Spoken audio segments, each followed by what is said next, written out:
Hi అందరికీ. Welcome to my channel. ఇవాళ నా స్కూలింగ్ గురించి మీతో షేర్ చేసుకోవాలి అనుకుంటున్నాను. నార్మల్‌గా 1-5 స్కూలింగ్ అంతా ఊర్లోనే జరిగిపోయింది. 1-5 వరకు అక్కడే ఉండింది. సో, 6థ్‌కి హై స్కూల్‌కి వెళ్ళాలి. హై స్కూల్ మా ఊర్లో లేదు. పక్కన ఊరికి వెళ్ళాలి. పక్కన ఊరు కూడా kind of up and down అనమాట.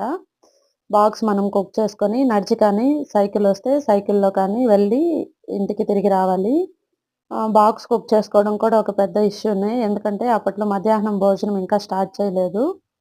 సో, ఇదంతా పెద్ద తలనొప్పి ఎందుకు అని ఊర్లో ఒకన్నా రెసిడెన్షియల్ స్కూల్‌లో జాయిన్ అయితే బావుంటది. ఎడ్యుకేషన్ బావుంటది. హాస్టల్ అలా సజెస్ట్ చేస్తే ఓకే. జాయిన్ అవుదామని డిసైడ్ అయ్యి ప్రొసీజర్ ఏంటో కనుక్కుందామని స్టార్ట్ చేశాను. సో, అప్పుడు మాకు ఎంట్రన్స్ ఎగ్జామ్ ఉండేది రెసిడెన్షియల్‌కి. ఎక్కడ ఏ బ్రాంచ్ కావాలి అంటే, ఆ బ్రాంచ్‌లోనే వెళ్ళి ఎంట్రన్స్ ఎగ్జామ్ రాసి రావాలి అన్నట్టు.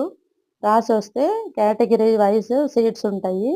అందులో మార్క్స్ వచ్చి మనం సెలెక్ట్ అయితే మనకి సీటొస్తే వెళ్లి జాయిన్ అవ్వడమే అన్నమాట.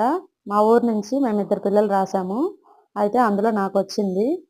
ఫస్ట్ ఎంట్రన్స్ ఎగ్జామ్ వెళ్ళి శ్రీకాళహస్తిలో రాసేసి వచ్చేసాను. రాసినప్పుడు నాకు తెలీదు ఎలా రాసానా ఏంటా అని. ఏదో తొందరలో రాసి బయటొచ్చేసాను. తర్వాత కొద్ది రోజుల తర్వాత ఇంటికి పోస్ట్ ఒకటొచ్చింది.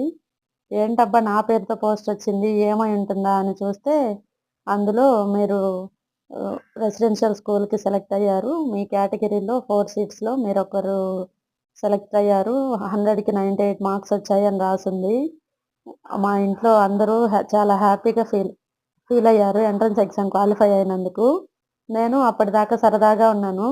హాస్టల్‌కెళ్తాము, అలా ఉంటది, ఇలా ఉంటది అని ఊహించుకున్నాను. కాకపోతే హాస్టల్‌కెళ్ళిన తర్వాత తెలిసింది. సరే ముందు ముందు చెప్తాను రెసిడెన్షియల్ స్కూల్ స్టోరీస్ అంతా. అయితే మీలో ప్రస్తుతం ఎంతమంది రెసిడెన్షియల్ స్కూల్‌లో చదువుతున్నారు? రెసిడెన్షియల్‌లో రూల్స్ అన్నీ చాలా స్ట్రిక్ట్‌గా ఉంటాయి.